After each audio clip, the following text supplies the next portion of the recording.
Pulau Natuna itu seperti apa ya, Pak? Karena mungkin banyak dari teman-teman nih ya yang belum pernah ke sana dan mungkin juga baru pernah dengar nama itu. Nah, mungkin bisa diceritain, Pak?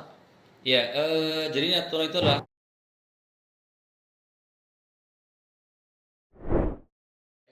Halo Statizen, intip statistika with Stalking, Statistika Talking. Nah, kembali lagi bareng aku Rifat dari Statistika 24. Nah, di episode 7 kali ini kita kedatangan sosok yang inspiratif banget.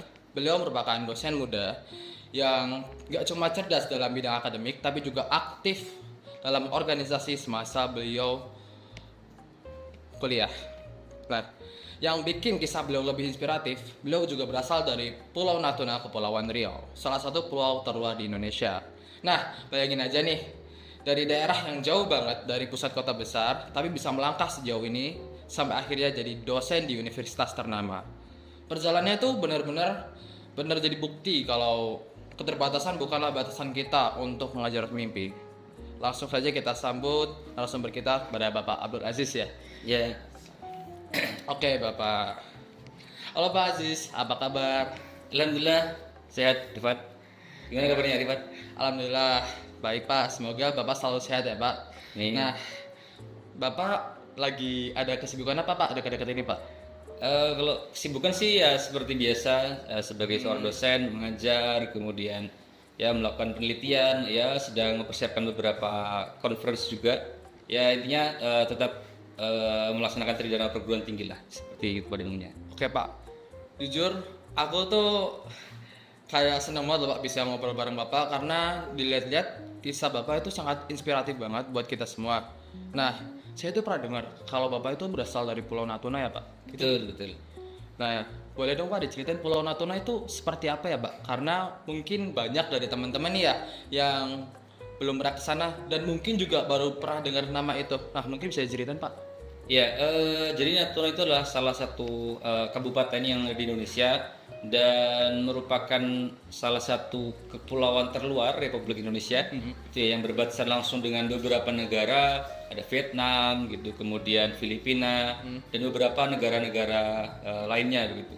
Nah, selain itu juga Natuna itu di beberapa tahun terakhir gitu ya, mungkin kalau dulu tidak terlalu terkenal, tapi mungkin beberapa tahun ini mungkin sudah lebih terkenal karena yang pertama beberapa kali berkonflik dengan Cina karena ingin diambil dengan Cina begitu. Kemudian juga ketika Covid mungkin pernah dengar bahwa Natuna itu adalah tempat pertama yang dijadikan tempat pengungsian ketika mungkin dulu teman-teman yang dari Wuhan itu dikembalikan ke Indonesia, itu pertama kali ditempatkan di Natuna. Jadi sudah mungkin cukup terkenal. Tapi itu juga justru menjadi hikmah bagi kami orang-orang Natuna karena justru dengan dikonflikkan dengan Cina itu justru pembangunan akan lebih baik lagi sekarang. Itu sisi positifnya seperti itu. Ah, keren banget ya guys, Pulau Natuna. Nah, aku tuh penasaran Pak, kayak apa sih Pak? Kayak makanan khas sana atau pakaian adat atau tradisional di sana? Mungkin kayak yang kena kayak pantai-pantainya bagus mungkin Pak, itu gimana sih Pak? Ada budget? Sebenarnya kalau di Natuna itu seperti daerah pesisir pada umumnya ya. Untuk makanannya ya pasti makanan yang terbuat dari olahan-olahan ikan begitu. Kemudian kalau untuk adatnya memang di sana itu masih kental dengan adat Melayu gitu ya. Jadi karena memang dulu itu merupakan salah satu kepulauan yang berasal dari Provinsi Riau, kemudian tahun 2000 itu pecah menjadi Kepulauan Riau tersendiri dan mungkin Natuna salah satu jadi kabupaten. Jadi untuk kehidupan sehari-harinya ya tetap kita menggunakan bahasa Melayu begitu ya. Ya kalau mungkin pernah dengar Upin Ipin ya kurang lebih lah. Mirip banget. Ya, termasuk juga mungkin rumah-rumahnya masih sama tuh dengan rumahnya Upin Ipin. Misalnya kayak masih ada rumah yang bentuknya panggung gitu. Daerah-daerahnya juga kurang lebih ya. Seperti yang mungkin kalau pantai-pantainya memang bagus itu, cuman mungkin belum terlalu tereksplor lah sejauh ini. Ya ada beberapa faktor, salah satunya ya pasti transportasi yang cukup jauh. Tapi yang cukup menarik sebenarnya dari Natuna itu adalah kenapa sih Cina itu pengen ngambil Natuna gitu ya. Karena di Natuna itu ada gas, cadangan gas terbesar nomor 2 Asia begitu. Cuman memang sampai sekarang tuh belum siap untuk digali. Nah, makanya Cina itu sudah beberapa tahun terakhir itu ingin memperebutkan karena memang sebenarnya yang diperebutkan adalah cadangan gas terbesar tadi sih. Itu kalau yang ya selama ini kami dapat informasi dari teman-teman yang ada di sana. Wah, emang banyak penuh misteri ya Pulau Natuna dengan keindahan alamnya atau yang lain-lain. Nah, kita langsung ke topik utama nih guys. Jadi gini Pak, saya ingin bertanya Pak, gimana sih kayak perjuangan Bapak waktu semasa menempuh pendidikan waktu di Natuna, dan latar belakang apa yang membuat Bapak itu memilih untuk melanjutkan pendidikan di luar pulau? Nah, pendidikan apa yang Bapak tempuh itu Pak di luar pulau itu? Jadi selama saya menempuh pendidikan dasar sampai pendidikan menengah ya SD sampai SMA tuh saya full di Natuna begitu. Ya Natuna semasa itu memang masih cukup banyak keterbatasan ya. Mungkin kalau di Pulau Jawa tuh kita mengenal listrik, kemudian akses internet tuh sudah dari kita kecil. Tapi di Natuna itu saya ingat saya itu baru mengenal listrik masuk begitu itu ketika saya lulus SMP gitu ya. Lulus SMP yang mungkin itu sudah tahun 2004 atau dari berapa gitu. Jadi belum terlalu lama adanya listrik masuk. Artinya dulu ya penuh perjuangan gitu ya, masih menggunakan lilin dan seterusnya. Nah kemudian saya menempuh pendidikan, memutuskan untuk keluar. Sebenarnya dulu karena teman-teman dan kakak kelas itu setelah lulus SMA gitu ya, itu pada lanjut kuliah. Kebetulan waktu itu dominannya di Jogja. Ya, saya juga tanpa berpikir panjang, kemudian juga orang tua yang support karena sudah ada beberapa kakak kelas yang diterima di Jogja begitu. Akhirnya saya memutuskan untuk lanjut sekolahnya di Jogja begitu. Ya waktu itu juga saya belum tahu nih gambarannya mau ngambil kuliah apa, kemudian ngambil jurusan apa, belum ada. Ya pokoknya saya kuliah dulu, tujuan saya untuk menuntut ilmu, terlepas nanti kuliahnya apa itu nanti dipikir belakangan gitu. Rencana waktu itu awalnya begitu, tapi setelah di Jogja ya dengan banyak berdiskusi, kemudian melihat peluang dan seterusnya, kemudian akhirnya memutuskan buat kuliah di jurusan itu, matematika ini. Ya. Nah, jujur ya Pak, saya tuh bisa bayangin ya Pak, dari pulau-pulau yang jauh, tapi Bapak punya keinginan untuk menempuh pendidikan di luar pulau. Sedangkan ya, banyak dari kita yang tinggal di dalam kota pun masih mikir-mikir Pak buat kuliah di luar pulau. Itu menurut aku keren banget sih Pak. Nah, dulu berarti kan Bapak kuliah di Jogja nih Pak. Itu Yeah. kalau boleh tahu jurusan apa Pak? Jurusannya matematika, tapi untuk bidang minatnya minat statistik begitu ya. Karena waktu itu di kampus saya belum ada nih jurusan statistik ya, prodi statistiknya belum ada. Jadi tergabung masih dalam matematika gitu ya. Sama mungkin kalau di kampus Unsud kan juga sama ya, statistikanya masih baru terbentuk. Nah, waktu itu saya juga masih di prodi matematik, tapi bidang minatnya memang bidang minat statistik begitu dari awal. Nah, itu Pak. Jadi kayak hal-hal yang bikin penasaran sama kayak mahasiswa baru nih Pak. Kenapa matematika Pak? Bapak milih matematika itu berdasarkan passion atau emang keinginan atau emang ada faktor lain nih Pak? Coba diceritakan Pak. Ngambil matematika itu sebenarnya saya tersesat di jalan yang benar gitu maksudnya ya. Nah dulu tujuan saya ngambil matematika itu, jadi mungkin kalau sedikit bercerita kenapa suka matematika. Biasanya orang suka matematika atau tidak suka itu banyak faktor. Salah satunya adalah pengalaman belajar sebelumnya, entah itu di SMP, di SMA atau bahkan di SD. Nah, ada orang yang suka dan tidak suka. Nah, kalau saya kebetulan suka karena guru saya dari SD, SMP, SMA itu membuat saya senang gitu terhadap matematika. Dan sebaliknya, tapi mungkin di mata pelajaran yang lain saya tidak terlalu suka begitu. Nah, saya sukanya hanya di matematika dan saya merasa mampunya di matematika begitu. Nah, akhirnya ketika ada beberapa pilihan, tapi sebelum itu saya sebenarnya sudah keterima waktu itu di jurusan yang lain sebenarnya sebelum matematika ya, di teknik geologi kalau tidak salah. Nah itu lebih realistis sebenarnya waktu itu karena di matematika saya belum ada gambaran, tapi kalau teknik geologi saya punya gambaran. Kenapa? Karena di Natuna sumber daya alamnya tadi kan saya katakan gas. Iya Pak. Nah jadi saya rencana seperti itu. Tapi waktu itu saya iseng gitu daftar matematika, dan karena saya dari pulau yang jauh ya pasti mempertimbangkan biaya. Nah, ternyata biayanya lebih murah dan jauh lebih murah begitu. Ya akhirnya ya saya realistis juga. Akhirnya saya ngambilnya matematika aja gitu dibanding mata pelajaran yang lain. Karena saya yang paling saya merasa bisa ya, walaupun mungkin tidak sebisa teman-teman yang ada di Jawa juga, tapi saya merasa bisa ya matematika gitu. Nah, jadi itu guys alasan Bapak masuk matematika. Dan ada dua informasi yang saya terima nih Pak. Yeah. Bapak itu lulus dengan predikat cum laude ya Pak. Dan Bapak juga aktif dalam berorganisasi. Apakah betul, Pak? Ya, alhamdulillah begitu. Ketika S1 gitu. Nah, bagaimana pendapat Bapak soal statement bahwa kalau orang yang aktif dalam berorganisasi ya Pak, itu bakal keteteran Pak di akademik dan begitu juga sebaliknya. Dan bagaimana cara Bapak mengatasi statement itu Pak? Ya, justru dulu saya itu ingin membuktikan ya. Dulu di kampus saya, di teman-teman seangkatan atau di kakak kelas saya itu biasanya seperti itu memang statementnya yang berkembang. Jadi orang yang aktif di organisasi biasanya tidak terlalu baik di akademik. Namun sebaliknya juga nih, ada juga orang yang kupu-kupu ya, kalau istilahnya ya, kuliah ulang tapi tidak aktif di organisasi, ya itu secara sosialnya kurang. Nah, saya merasa kayak kenapa sih nggak bisa digabungin keduanya begitu. Nah, jadi saya memutuskan buat tetap mengikuti organisasi, tapi tetap fokus sama tujuan utama, begitu. Jadi kuliahnya juga jalan, ya. Jadi saya berusaha mematahkan statement itulah. Nah, untuk tipsnya dulu saya ya semua itu kan tergantung skala prioritas ya. Kalau kita punya prioritas untuk kuliah, ya kuliah, begitu. Organisasi ada kalanya mendukung aja begitu. Tapi memang tidak mudah ya, mungkin tidak mudah, banyak struggle-nya begitu. Tapi ya justru dengan manajemen waktu yang baik di situ kita belajar banyak hal, termasuk manajemen waktu, kemudian belajar mengatur skala prioritas, gitu ya. Nah sehingga ya alhamdulillahnya juga mungkin teman-teman juga support, gitu ya. Sehingga lingkungan akademiknya juga jalan, organisasinya juga alhamdulillah juga jalan, gitu. Benar-benar. Berarti itu kan semua tergantung niat ya Pak, Ya, sama kedisiplinannya. Itu Pak. Nah, ngomong-ngomong nih Pak, Bapak kan cum laude ya Pak. Dan Ya. otomatis harusnya kayak skripsi itu bagus lah Pak.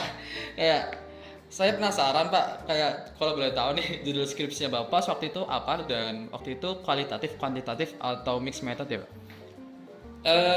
Nah sebenarnya kalau pertanyaan jenis skripsinya apa, itu kalau ditanyakan sama orang statistik sama matematik, itu nggak punya opsi lain selain kuantitatif. Ya, Ya nggak mungkin orang statistik atau matematik kualitatif, pasti kuantitatif. pasti itu Pak. Ya pasti dong, ya kan? Pasti kita akan menggunakan angka-angka, pasti akan menggunakan metode penelitian, uji hipotesis dan seterusnya ya. Iya. Kebetulan saya dulu meneliti terkait portofolio saham begitu.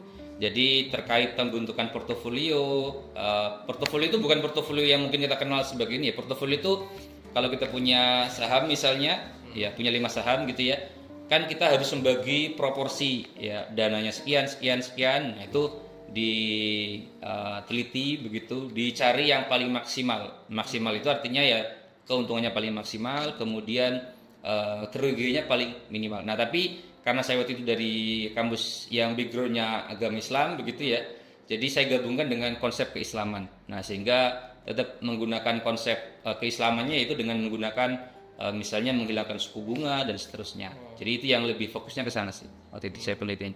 Berarti dari situ Bapak sudah menemui kayak minat bakatnya itu kemana ya Pak?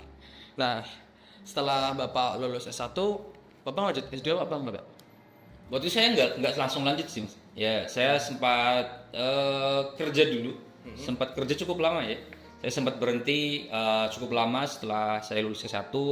Saya sempat kerja dulu 4 tahun waktu itu. Sebelum saya memutuskan buat lanjut studi. Karena waktu saya mikirnya ya saya nyari modal dulu lah buat kuliah gitu. Karena saya tahu kuliah itu juga tidak murah waktu itu ya. Karena waktu saya belum ada bayangan terkait beasiswa dan seterusnya ya. Jadi saya tetap memutuskan buat lanjut kuliah, tapi memang saya kerja dulu begitu. Niatnya seperti itu waktu itu. Kerja dulu berarti Pak. Kerja dulu. Soalnya dengar saya Bapak tuh melanjutkan S2 ya Pak di Universitas Gajah Mada. Dan itu Bapak mendapatkan beasiswa LPDP RI Pak, bener Pak? Ya, betul. Nah, itu gimana Pak ceritanya Pak? Soalnya kayak keren banget gitu, Bapak bisa nyambi dari ngejar beasiswa sama ngejar akademik juga. Itu gimana Pak? Jadi waktu itu saya kan rencana saya awalnya ketika setelah lulus itu 2 tahun saya kerja. Saya itu lulus 2018 ya Mas Joko. Saya lulus 2018. Saya rencana 2 tahun saya kerja gitu ya. Iya. 2 tahun kerja saya lanjut kuliah.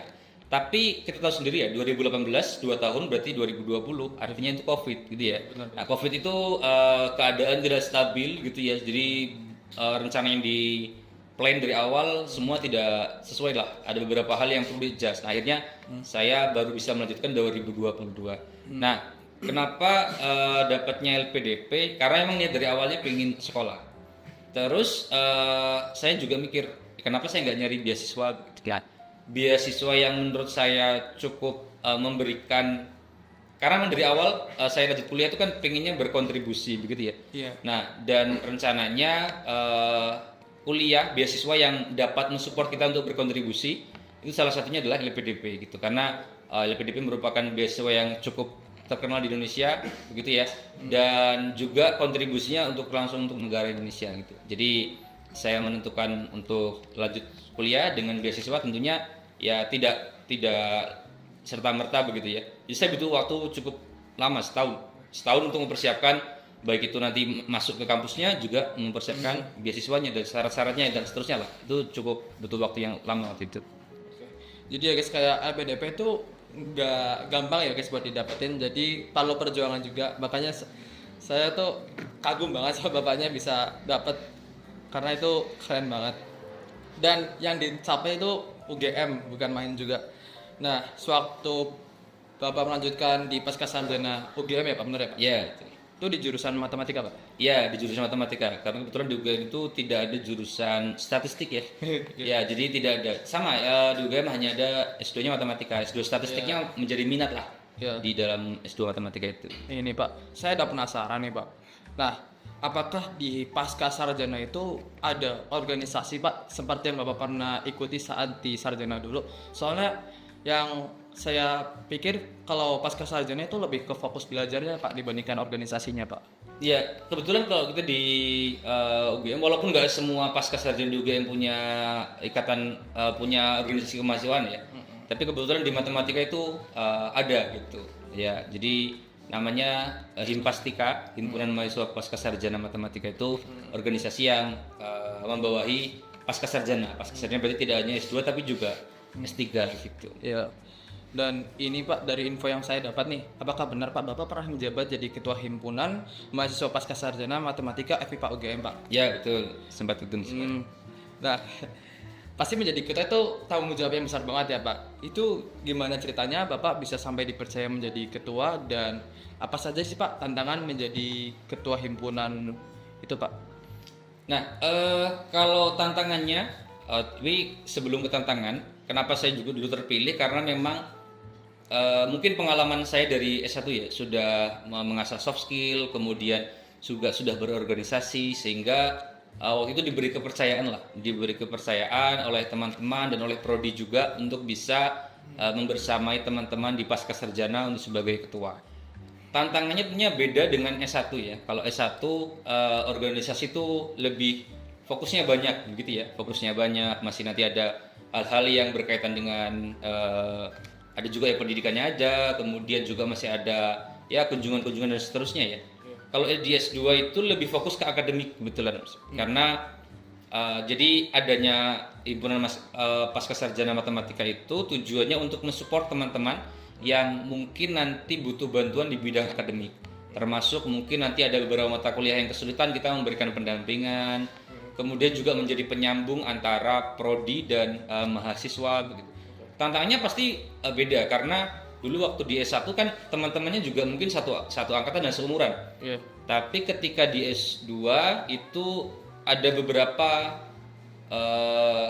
mahasiswa yang umurnya mungkin agak jauh berbeda begitu ya.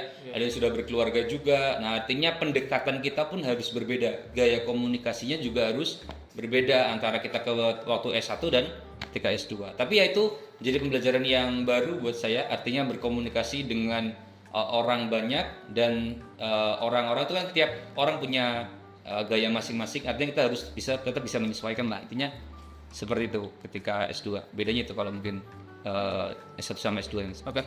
Wah, dari ceritanya kelihatan banget sih kalau bapak itu punya jiwa kepemimpinan yang kuat banget ya pak. Nah, apalagi kan Pascasarjana itu latar belakangnya macam-macam yang seperti bapak ceritakan tadi ya. Yeah. Dan menurut saya juga itu perlu kemampuan untuk beradaptasi yang sangat kuat sih pak.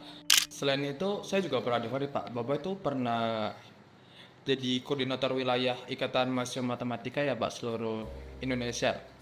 Nah, Bapak jadi koordinator wilayah untuk daerah Yogyakarta dan itu organisasi yang lumayan besar kan Pak. Ya. Nah, gimana sih Pak kesan-pesan Bapak selama Bapak aktif dalam organisasi itu Pak?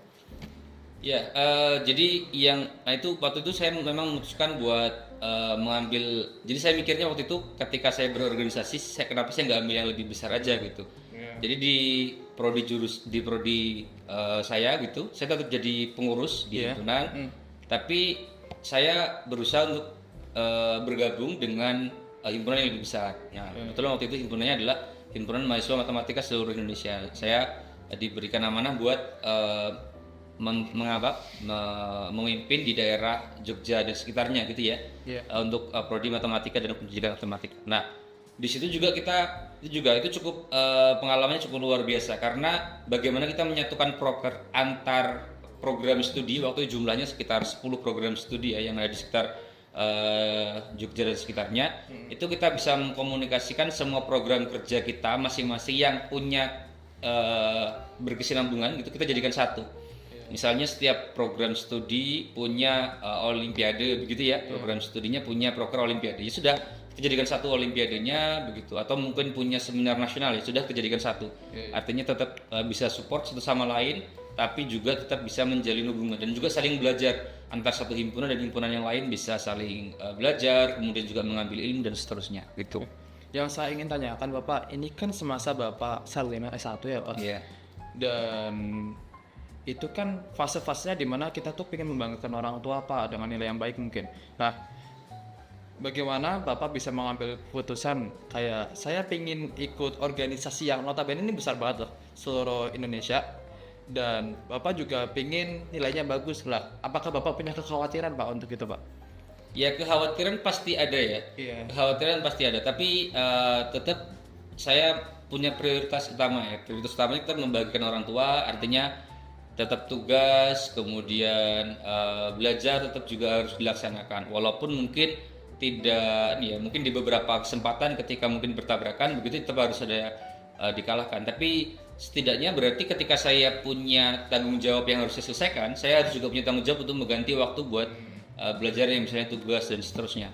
Nah, tapi itu juga saya punya batasan saya, misalnya saya hanya boleh berorganisasi sampai semester sekian. Setelah itu nanti baru saya fokus ke akademiknya untuk menyelesaikan studi gitu ya. Nah, tapi dari situ juga saya tidak melepas tanggung jawab akademik. Artinya ketika saya jadi ketua, saya justru membuka kesempatan untuk mengenal dengan orang-orang matematika lainnya gitu. Ya mungkin yang punya keilmuan lebih pintar dari saya. Nah, justru itu saya juga kesempatan buat belajar dan seterusnya. Kalau di kampusmu gimana sih belajarnya? Kemudian materinya apa aja yang mungkin bisa saya serap dan seterusnya. Jadi tetap tidak menutup kemungkinan buat kita bisa manfaatkan kegiatan akademiknya gitu. Iya. Berarti keren banget Bapak, kayak selain Bapak kuat di akademiknya, Bapak juga punya jaringan yang luas ya Pak.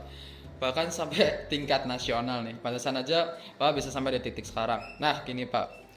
Dilihat dari pengalamannya Bapak S1, S2 dan organisasi ya Pak. Nah, kenapa Bapak memilih jadi dosen Pak? Padahal dengan latar belakang yang Bapak punya, mungkin Bapak bisa bekerja loh di lembaga riset atau di industri data. Kenapa Pak?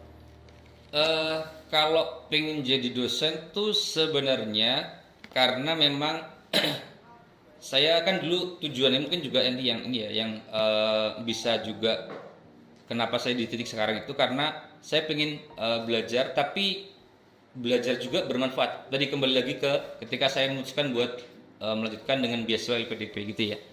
Nah, saya harus berkontribusi begitu. Nah, kalau berkontribusi apa sih yang bisa cepat dan menyebar luas? Kalau mungkin kita kerja di lembaga itu mungkin juga akan berkontribusi, tapi kontribusinya akan cenderung ke satu titik aja begitu. Nah, ketika saya memutuskan buat jadi dosen, artinya saya punya kesempatan untuk mengajarkan hal yang saya ketahui kepada misalnya beberapa mahasiswa satu kelas, misalnya 40. 40 ini nanti punya kesempatan lagi untuk menyebarluaskan. Artinya kita punya kesempatan untuk menyebarluaskan informasi, kemudian pengetahuan yang dimiliki itu ke orang lain dengan lebih cepat. Nah, tujuannya itu. Kemudian saya juga senang meneliti begitu. Nah, jadi pekerjaan apa sih yang saya bisa meneliti, juga bisa menyebarluaskan dengan cepat. Nah, ya salah satunya adalah jadi dosen. Mungkin kalau dibandingkan dengan sektor-sektor lain, ya tetap mungkin dari segi nominal dan seterusnya menjanjikan sektor-sektor yang lain. Tapi ya namanya mungkin passionnya juga akan lebih enak kalau saya jadi dosen begitu. Ya saya memutuskan akhirnya untuk jadi dosen gitu. Oke. Jadi kayak kadang tuh dilihat dari sekarang ya Pak, banyak orang itu menganggap sesuatu yang keren atau yang bagus itu berdasarkan dari uang dan kedudukan. Tapi kalau Bapak melihat berarti Bapak melihat itu berdasarkan sesuatu yang bermanfaat ya Pak. Ya, betul. Oke. Kita kan lagi ngomongin perjalanan hidup Bapak nih Pak. Nah, dari perjalanan hidup Bapak pasti nggak mungkin dong kayak setiap perjalanan tuh mulus terus pasti ada geledak-geledaknya ya Pak. Nah, boleh nggak sih Pak ceritain fase di mana Bapak lagi drop-dropnya itu kapan dan gimana Pak? Kalau fase drop-dropnya itu ketika ya terutama pas COVID ya. Terutama pas COVID ketika saya sudah merencanakan untuk studi lanjut 2020 ini ya, tabungan juga sudah terkumpul begitu untuk studi lanjut, tapi ternyata COVID. Artinya COVID beberapa di tempat kerja saya juga terdampak begitu ya. Akhirnya tabungan buat melanjutkan studi itu tidak memungkinkan lah buat lanjut studi lagi. Kemudian beberapa kampus juga LPDP juga waktu itu juga belum ada kejelasan misalnya mau buka lagi kapan dan seterusnya karena masih ada COVID. Nah itu cukup membuat saya sedikit stres begitu. Nah di kerjaan juga tidak lancar begitu dan juga mau studi juga masih terkendala banyak hal. Nah tapi di situ juga justru malah buka kesempatan saya buat belajar. Nah, saya mulai nyari-nyari informasi terkait apa aja sih yang harus dipersiapkan dari LPDP gitu ya. Ternyata saya tahu oh yang dipersiapkan adalah esai misalnya, kemudian TOEFL. Nah, jadi di situ waktu saya buat belajar TOEFL. Kemudian saya juga tahu ternyata kalau masuk S2 UGM itu tidak langsung daftar begitu dan keterima. Ada tes matematikanya, ada tes mengerjakan soal-soalnya, kalkulus dan seterusnya. Artinya saya masih punya kesempatan buat belajar lagi. Nah, jadi di tengah waktu itu cukup lama itu ya, Mas, cukup lama karena COVID itu cukup lama ya. Buat fase buat pulih lagi itu cukup lama. Ya di situ saya cukup ya stres waktu itu juga karena nggak bisa kemana-mana. Ya mau pulang juga nggak bisa, jauh dari orang tua kan juga bukan hal yang mudah gitu ya. Nah jadi di situ mungkin fase yang menurut saya cukup tapi justru itu menjadi titik baliknya ya. Justru titik baliknya untuk diri saya sendiri mah itu. Oke. Dalam banget guys. Jujur dari ceritanya aja udah bikin branding banget sih. Kadang dari keterbatasan lah kayak tekad yang paling kuat itu muncul. Nah, dari kisah Pak Aziz ini kita tuh belajar kayak keterbatasan itu bukanlah menjadi batasan kita untuk berani berkembang ya guys. Nah, ngomong-ngomong nih Pak, Bapak kan sekarang lagi ngajar di dosen statistika ya Pak? Iya. Yeah. Nah, kalau boleh tahu nih Pak, menurut Bapak apa sih tantangan terbesar mahasiswa zaman sekarang dibandingin waktu Bapak masih jadi mahasiswa dulu? Kalau tantangannya sih dibandingkan mahasiswa zaman dulu ya, tantangannya itu ada beberapa hal yang perlu diperhatikan aja gitu. Misalnya kalau dulu tuh kan keterbatasan dari akses informasi mungkin nggak seluas sekarang ya. Mungkin ya tetap sudah ada HP sudah ada, internet juga sudah ada begitu ya. Tapi mungkin tidak semasif sekarang. Ya artinya mungkin untuk belajar beberapa hal tuh kita emang harus benar-benar nyari bukunya, harus belajar dari bukunya gitu ya. Akses juga harus lebih diperbanyak lagi referensinya begitu ya.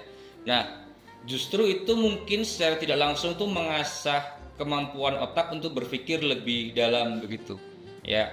Nah jadi inti belajar dari matematika ataupun statistik itu kan bukan untuk mengerjakan teorinya, tapi untuk bagaimana kita bisa melihat penyelesaian dari suatu masalah kan begitu. Yep. Ya nah mungkin kalau sekarang tantangannya lebih ke arah tadi banyak informasi, tapi mungkin kita terlalu over terhadap informasi yang diterima sehingga tidak bisa mensortir gitu ya. Kemudian kalau saya lihat mahasiswa sekarang tuh ini mungkin yang perlu dipertahankan lagi daya juangnya ya. Daya juangnya dibandingkan orang-orang dulu, bukan membandingkan mungkin orang dulu lebih kuat bukan. Tapi mungkin ada beberapa karena kebetulan saya juga sebelumnya kan mengajar di lembaga belajar ya. Itu banyak teman-teman terutama teman-teman yang zaman sekarang itu ya mungkin kata dia terhambat COVID dan seterusnya, jadi dari segi pendidikannya juga mungkin ada beberapa hal yang terlewati, dan itu daya juang yang perlu diperhatikan. Jadi tidak mudah menyerah dalam keadaan apapun, begitu ya. Dan juga ya intinya support dari lingkungan itu juga yang cukup penting bagi saya. Teman-teman yang sportif, kemudian ya kan ada juga ya beberapa mahasiswa sekarang yang mungkin sedikit-sedikit depresi begitu ya. Mungkin kan ada yang juga menganggap mungkin tugasnya terlalu berat dan seterusnya.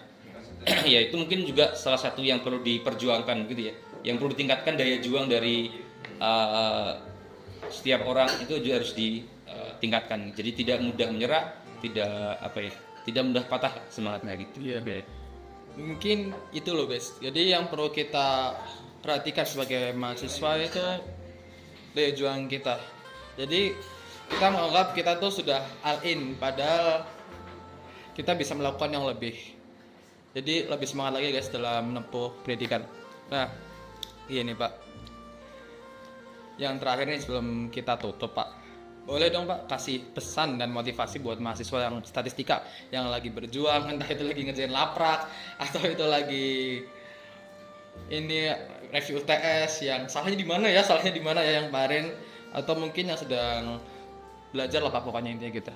Gimana Pak kira-kira? Oke, untuk teman-teman yang mungkin baru masuk, terutama mungkin teman-teman statistik ya, jadi yang harus kalian perhatikan bahwa ketika saya dulu punya keterbatasan begitu ya, nah saya bisa memanfaatkan keterbatasan itu untuk bisa melewati itu dengan baik. Nah, tapi teman-teman sekarang udah terbuka, informasi sudah banyak, akses juga sudah banyak, fasilitas juga sudah memadai, jadi harusnya bisa lebih semangat dan lebih gigih dalam perjuangannya begitu ya. Kemudian ketika teman-teman sudah memutuskan buat mengambil jurusan statistika, terlepas itu sengaja atau nggak sengaja, mungkin ada yang nggak sengaja ini.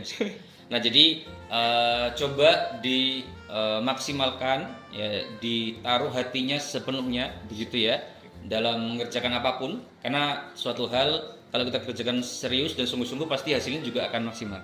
Kemudian yang terakhir adalah dulu yang mungkin saya pegang seterusnya adalah ketika kita belajar begitu ya, ketika kita belajar suatu hal itu kita jangan diniatkan untuk pintar, karena tugas untuk membuat pintar itu bukan tugas kita tapi tugas Tuhan. Jadi tugas kita adalah hanya untuk belajar, diniatkan untuk menghilangkan kebodohan, untuk menghilangkan ketidaktahuan kita akan suatu hal. Nanti pasti akan diberikan hal yang lebih dari yang kita harapkan gitu ya. Mungkin itu cepat, semoga bisa memberikan semangat untuk teman-teman yang lagi berjuang di jurusan statistik. Iya benar. Khususnya. Oke, wah terima kasih banyak ya Pak, pesannya dalam banget. Jujur aku sampai speechless karena emang relate banget sih guys sama sekarang. Ya udah gitu aja. Benar-benar bikin semangat lagi buat kita semua yang dengerin ini. Oke deh Statizen, itu dia obrolan penuh makna bareng Bapak Abdul Aziz, Sarjana Matematika, Magister Sains. Sosok inspiratif yang udah buktiin bahwa jarak bukanlah penghalang untuk kita buat meraih mimpi. Dari Pulau Natuna sampai ke Yogyakarta, dari mahasiswa matematika menjadi dosen statistika. Oke, terima kasih banyak Pak Aziz Ya, udah sempetin waktunya buat ngobrol bareng kita di Statistika Talking ya di episode 7. Semoga kisah Bapak hari ini bisa menjadi penyemangat buat kita semua Statizen buat terus berjuang. Gak peduli dari mana asal kita, yang penting tekad dan usaha gak pernah padam. Aku Rifat pamit undur diri. Jangan lupa follow dan dengerin episode-episode lainnya di YouTube dan Spotify Himasta Statistika Talking. Sampai ketemu lagi di episode selanjutnya. Tetap semangat, berproses, jangan takut bermimpi. Dadah semuanya. Yeah.